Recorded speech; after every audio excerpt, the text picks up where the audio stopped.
آئیے حضرات، ہمارے درمیان ابھی دو محترم شخصیتیں اور تشریف لائی ہیں، جس میں محترم جو ڈائریکٹر ہیں والنٹیئرز ہاسپٹل کے محترم ندیم عباس صاحب کہ جو سرزمین لکھنؤ سے تشریف لائیں۔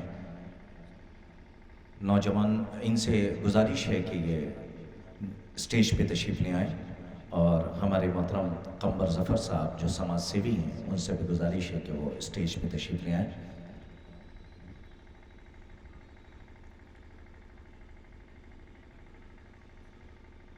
ان دونوں مہمانان کی خدمت میں ہمارے غدیری یووا فاؤنڈیشن کی طرف سے نوجوان ان کا استقبال کریں گے۔ میں نوجوانوں سے گزارش کر رہا ہوں کہ جتنی جلدی ہو سکے اس کام سے وہ فارغ ہو جائیں، کیونکہ مقررین کی فہرست ہے اور ہمارے درمیان اسپیکرز ہیں کہ جنہیں ہم سننا چاہتے ہیں۔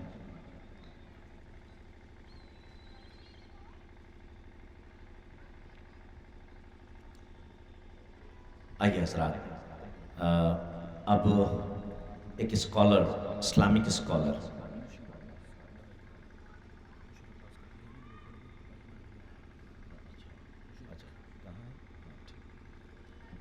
ہمارے درمیان ایک عظیم شخصیت، اسلامک اسکالر محترم حجت الاسلام والمسلمین عالی جناب مولانا مشیر عباس خان صاحب موجود ہیں۔ ہم ان کی بارگاہ میں ملتمس ہیں، حرف التماس لے کے پڑھ رہے ہیں کہ وہ آئیں اور اپنے پاکیزہ خیالات کا اظہار کریں یوم علی یعنی علی ڈے کے عنوان سے۔ آپ حضرات سے گزارش ہے کہ ان کا استقبال بھی ایک صلوات کے ذریعے فرمائیں۔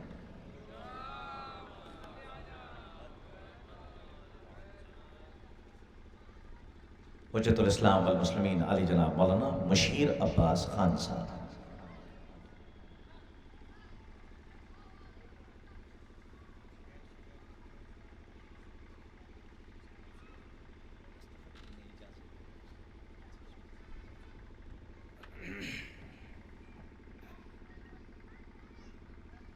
السلام علیکم۔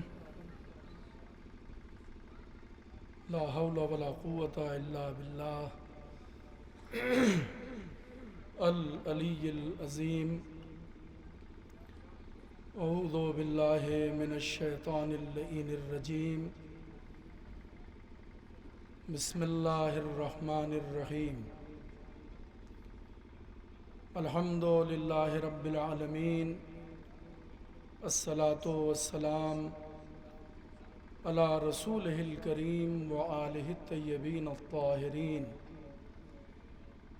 ولعنۃ اللہ علی اعدائہم اجمعین۔ اما بعد، فقد قال اللہ الحکیم فی کتابہ الکریم۔ بسم اللہ الرحمن الرحیم۔ تبارک الذی بیدہ الملک وَهُوَ عَلَىٰ كُلِّ شَيْءٍ قدیر۔ غدیری یووا فاؤنڈیشن کی جانب سے سالہائے گزشتہ کی طرح ان سال بھی علی ڈے کے عنوان سے یہ پروگرام منعقد کیا گیا ہے۔ ہمارے مہمان علماء، ڈاکٹرز، انجینئرز، اسکالر آپ کی خدمت میں تشریف لائیں گے اور آپ ان کے بیانات سے محظوظ ہوں گے۔ میں بحیثیت میزبان صرف اپنا نام درج کرانے کے لیے حاضر ہوا ہوں۔ ابھی ہم سے پہلے ایک نوجوان مقرر نے حکومت امیر المؤمنین کے بارے میں ایک عمدہ گفتگو فرمائی اور نوجوانوں کو پیغام بھی دیا۔